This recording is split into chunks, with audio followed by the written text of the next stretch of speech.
আসসালামু আলাইকুম। আশা করি সবাই ভালো আছেন। আমি স্যামুয়েল কানাডা থেকে। তো আজকে ভিডিওটা একটা জিনিস শেয়ার করার জন্য, খুশির খবর শেয়ার করার জন্য। তো আমি খুশির খবর শেয়ার করার আগে ২-৩টা জিনিস আসলে আপনাদেরকে বলি। আ ২-১ দিন আগে আমাকে একজন আমার ফেসবুক পেজে ইনবক্সে মেসেজ করলেন যে, "থ্যাংক ইউ।" তো আমি বললাম, "হঠাৎ করে থ্যাংক ইউ কেন?" যে আসলে আমি IELTS এর স্কোর পাইছি এবং আমার IELTS এর স্কোর এতটুকু আসছে। মনে করেন যে 7 আসছে। তো আচ্ছা, that's very nice, very congratulation. So উনি বললো যে আপনাকে অসংখ্য ধন্যবাদ। কেন আমাকে ধন্যবাদ দিচ্ছেন কেন? বলে যে আমি প্রথমে আইএলটিএস 6 পাইছিলাম, তখন আমার প্ল্যান ছিল মাস্টার্সে অ্যাপ্লাই করা, আমার একটা অবস্টেকল ছিল, কিন্তু আপনি আমাকে বলছিলেন যে আপনি ইয়ে করেন, আবার আইএলটিএস দেন। তো আমি এটা বলার কারণে উনি আবার আইএলটিএস দেন, দেওয়ার পর উনি 7 পাইছেন। সো এবং শি থ্যাঙ্কড মি।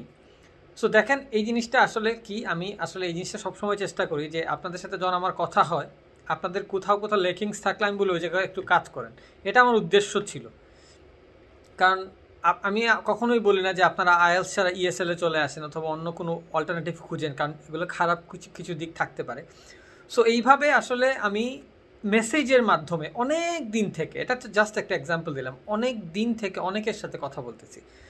আপনাদের সাথে ফোনে কথা বলতেছি, হোয়াটসঅ্যাপে কথা বলতেছি। তারপরে হচ্ছে যে আমার ফেসবুক গ্রুপ আছে, আমি গ্রুপ মনিটর করি, গ্রুপে কন্টিনিউয়াস অনেক কিছু মনিটর করতে হয় আমাকে। আমার একটা না ২-৩টা গ্রুপ আছে, ৩-৪টা বেসিক্যালি গ্রুপ আছে। তো আমি নর্থ সাউথ ইউনিভার্সিটির জন্য আলাদা স্পেসিফিক একটা গ্রুপ করে আমি ওইটা মনিটর করতেছি। আমার গ্রুপ আছে, আইএলসের জন্য একটা গ্রুপ মেনটেন করতেছি। সো ওভারঅল আমি অনেকভাবে আপনাদের জন্য আমি আসলে টাইম দিচ্ছি। YouTube is a one of the platform. YouTube ছাড়া আমার ফেসবুক পেজে আবার ১০,০০০ ফলোয়ার, তো ১০,০০০ মধ্যে ৪-৫,০০০ মানুষ আমার সাথে অলরেডি কথা বলে ফেলছেন। আমার ফেসবুক পেজ খোলার উদ্দেশ্য ছিল আপনাদের সাথে কমিউনিকেশন করা, কারণ আমার পার্সোনাল অ্যাকাউন্ট দিয়ে কথা বলা ডিফিকাল্ট। সো অবশেষে আমার এতদিনের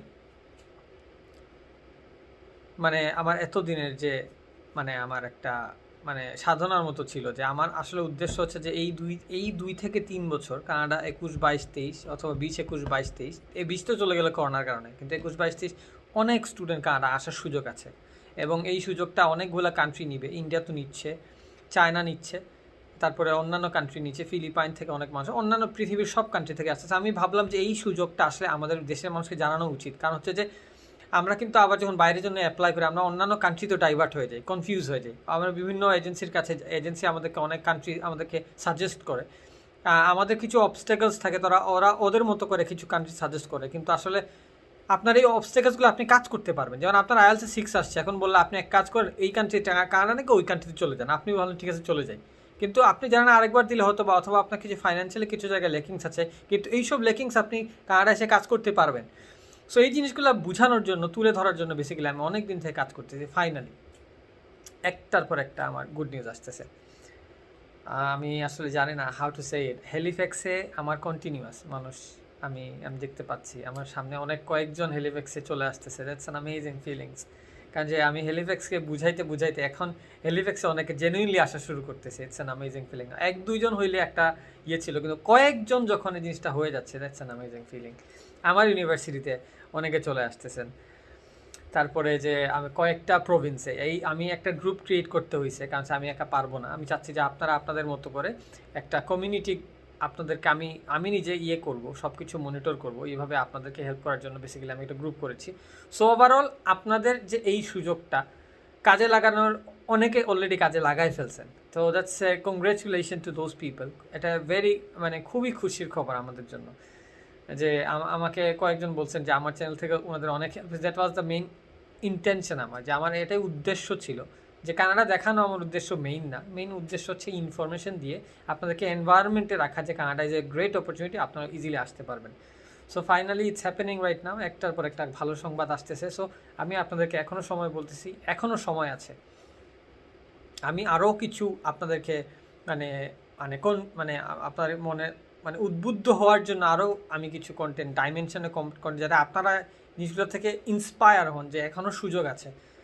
কারণ এই করোনা 2020টা এখনও আসলে খুব একটা কাজ হয় না। 21 থেকে কিন্তু অনেকে আসতে পারবে। সেপ্টেম্বর সেশনে আমি চাই অনেকে আপনারা আসেন, ইটস মাই উইশ। সো আমি কিছু রিয়েল সাকসেস স্টোরি তুলে ধরবো, যেগুলো দেখে দেখে যেন আপনারা ইনশাল্লাহ ইয়ে করতে পারেন। সো খুশির খবর, কংগ্রেচুলেশন টু দোজ পিপল। ইনশাল্লাহ আমি চিন্তা ভাবনা করে তাদেরকে কখনো যদি লাইভে নিয়ে আসার দরকার আমি নিয়ে আসবো। বাট হ্যাঁ, congratulation to those people also. আপনাদেরকে বলতেছি এখনও সময় আছে, কাজ করেন, ঠিকঠাক করে অ্যাপ্লাই করেন, কানাডা আসার সুবর্ণ সুযোগ, ডোন্ট মিস ইট। আস্তে আস্তে ভ্যাকসিন চলে আসতেছে, সব কিছু ওপেন হয়ে যাবে, এবং do not miss this opportunity. বারবার বলতেছি। আর যারা আমার সাথে কথা বলতে চান, এখনও বলতেছি, আমার সাথে কথা বলতে হলে আমার ফেসবুক পেজে আমাকে ইনবক্স করেন, আমি আপনাকে রেসপন্স করব। আর যারা এখনও ভিসা পাইছেন অথবা অন দ্য প্রসেসে আছেন, আমাকে নক করতে পারেন পার্সোনালি, আমাকে ইনবক্স করে জানাইতে হবে I got this stage. So আমি আপনাকে পিক করে আমি আপনাকে হেল্প করার চেষ্টা করবো। কানাডা আসার দিকে যতটুকু পারি আমি পুরো কানাডাতে সাপোর্ট দেওয়ার চেষ্টা করবো। ম্যানিটোবা বলেন, সাসকাচুয়ান বলেন, ব্রিটিশ কলাম্বিয়া বলেন, Alberta, any province I will try to manage someone, আর কোনোভাবে আপনাদেরকে আমি হেল্প করার চেষ্টা করি। যদি আমার লিঙ্কেজ না থাকে I will figure out something. আমি আপনাদের যেভাবেই হোক আপনাদেরকে হেল্প করার জন্য যতটুকু আমার এফোর্ট দেওয়া দরকার আমি চেষ্টা করবো। That's my commitment to you. কারণ আমার ইচ্ছা, এখানে আমি করতেছি না যে দায়বদ্ধ না, বাট আমি উইলিংলি আপনাকে হেল্প করবো, কোনো সমস্যা নেই। কারণ আমি হেল্প পাইছি কানাডায়, so I will do that for you guys, no worries, ইনশাআল্লাহ। সো আপনারা খালি বলেন you got this, make it happen. এবং যারা এখনও পান নাই, যারা এখনও কাজ করেন না, এখন চিন্তা ভাবনা করছেন, ডোন্ট কনফিউজ। আপনি জব করতেছেন, ডোন্ট থিঙ্ক অ্যাবাউট ইট। আপনি পড়াশোনা করতেছেন, don't think about it anything. তোমরা এইচএসসি ক্যান্ডিডেট, তোমাদের জন্য আমার করার কথা। এখন আমার আমার এখনও করা হয় নাই, কারণ আমার গ্র্যাজুয়েশন শেষ হচ্ছে এই 19-তে। এই জন্য আমি সব কিছু বন্ধ করে দিচ্ছি। আমাকে গ্র্যাজুয়েশন শেষ করতে হবে। I have to get my job, I have to align my thing. আমি যদি কানাডা সেটেল হয়ে যাই, অনেক বাংলাদেশিকে আমি অনেক কিছু দিয়ে হেল্প করবো, কোনো কোয়েশ্চেন নাই, আনডাউটেডলি। আপনাদেরকে আমি অনেক আমি গাড়ি কিনে ফেলছি, আমার সব কিছু সেট করে ফেলবো স্লোলি। আমি আমাকে সেট করবো ইভেনচুয়ালি, যাতে আমি আপনাদেরকে হেল্প করতে চাইলে আমার তো একটা অবস্থান থাকতে হবে। সো আমার অবস্থানটা পাকাপোক্ত হবে। ইন দ্য মিন টাইম আমি আপনাদেরকে হেল্প করার চেষ্টা। ধন্যবাদ সবাইকে, অ্যান্ড বেস্ট অফ লাক। এবং টাইট থাকেন, আপনাদের মানসিকভাবে নিজেকে প্রস্তুত রাখেন। আমার আইএলসের গ্রুপ আছে, আমরা আইএলসের একটা কমিউনিটি আছে, আমরা আইএলস ফেসবুক এমডি ফেরদৌস খান স্যামুয়েল আইএলস, এই গ্রুপটাতে আপনারা জয়েন করেন। আমি সব কিছু, আমার কমেন্টের লিঙ্ক থাকবে, আমার ডেসক্রিপশনের লিঙ্ক থাকবে। আমার ফেসবুক গ্রুপ আছে, এবং প্রাইভেট ইউনিভার্সিটি নর্থ সাউথের জন্য আমার একটা গ্রুপ আছে, এনএসইউ টু ক্যানাডা একটা গ্রুপ আছে। সো আমি আসলে এইভাবে আপনাদেরকে মনিটর করতেছি। বেসিক্যালি সবসময় কথা বলার দরকার নেই, আপনাদেরকে মনিটর করলেও, একটা এনভায়রনমেন্টে থাকলেও আপনাদের জন্য আমার মেন উদ্দেশ্য হচ্ছে আপনাদেরকে একটা এনভায়রনমেন্টে রাখা। আপনারা যখন একটা এনভায়রনমেন্টে থাকবেন, টাচে আপনারা অনেক কিছু করে ফেলবেন। আমি আপনাদেরকে ভিডিও দিয়ে কথা বলে কিছু করতে পারবো না, আনলেস আপনারা একটা এনভায়রনমেন্টের মধ্যে থাকেন। এই এনভায়রনমেন্টটা ক্রিয়েট করার জন্য আমি সর্বাত্মক চেষ্টা করবো। Best of lakh, subscribe my channel, share my Facebook page two anyone who is interested in Canada. আমার ফেসবুক পেজে আমার সাথে আপনারা কন্টিনিউয়াস কথা বলতে পারবেন, আমার সাথে ফেসবুক পেজে কথা বলতে পারেন। আমার ফেসবুক অ্যাকাউন্টে পার্সোনালি কথা কম বলি, ডিরেক্টলি ফোনে কথা হইলে আমি অ্যাকাউন্ট থেকে কথা বলি। আদার আমার ফেসবুক পেজে আপনারা কন্টিনিউয়াস আমাকে যতবার ইচ্ছা আমাকে মেসেজ করতে পারবেন, আমি রেসপন্স করবো। This is the only place I have created for you guys, no worries. Best of luck, দেখা হবে কানাডায়। যারা আসতেছো কংগ্রেচুলেশন, তোমাদেরকে দেখার জন্য কানাডায় আমি অধীর আগ্রহে ওয়েট করতেছি। ধন্যবাদ সবাইকে, আসসালামু আলাইকুম।